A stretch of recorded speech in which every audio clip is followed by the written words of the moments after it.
What's up, guys? Welcome to your 150th Android tutorial for the new Boston, and just want to say congratulations for getting this far. I know we've gone kind of quick in some places, been pretty boring lately, so I apologize for that. Just been trying to get all these tutorials done, and so my humor just went down the drain. But let's just try and keep going here.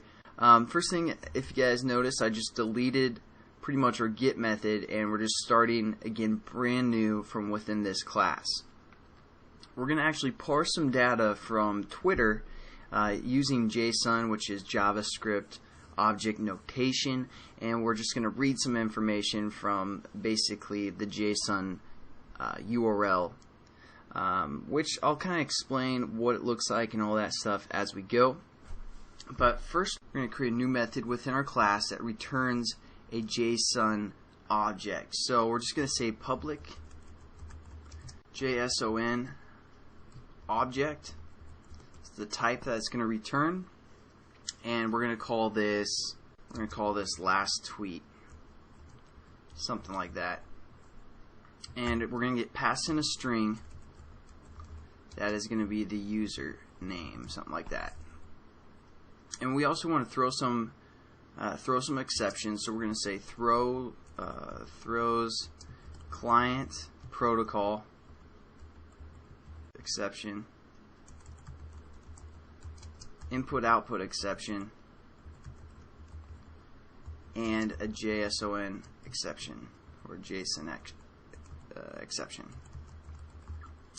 Alright, so now that we have this method set up, we've got to add all of our imports. Control-Shift-O again, and it adds our imports for us, and we need some kind of a return statement that's going to return a JSON object.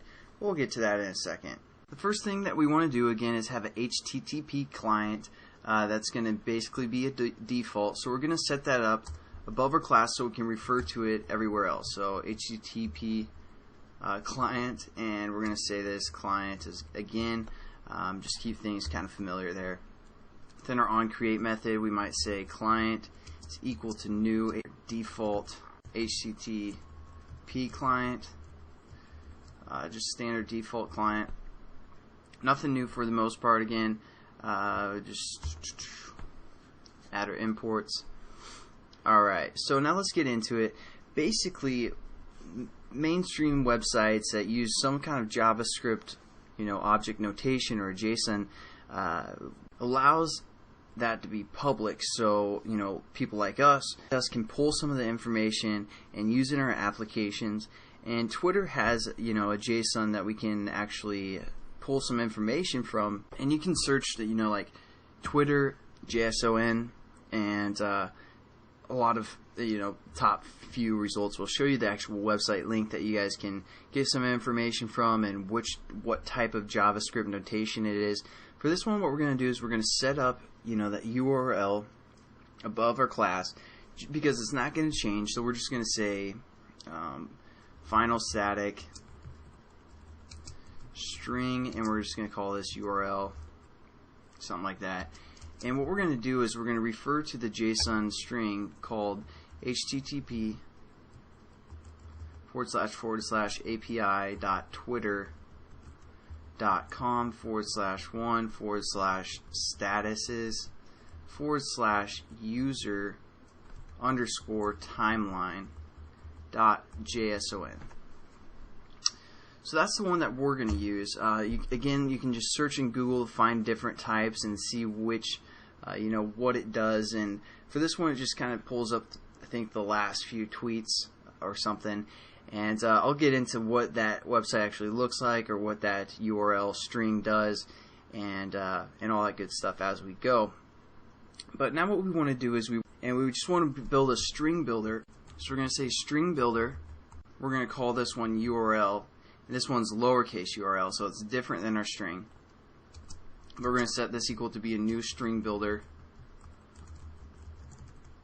and we're going to say URL within the parentheses. So basically what we're doing is using a string builder to build the string off of our JSON code, or URL, whatever you guys want to refer to that as.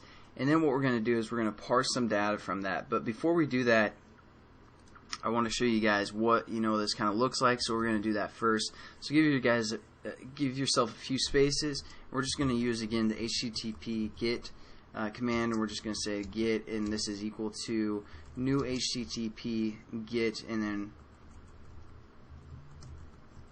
we're going to refer to our URL lowercase .toString. So again, nothing new for the most part, and that's probably it for this tutorial. We haven't done too much, but we do now kind of understand that some mainstream services like Twitter allow some JSON references that we can pull some data from and use. And our application actually doesn't do all of that work.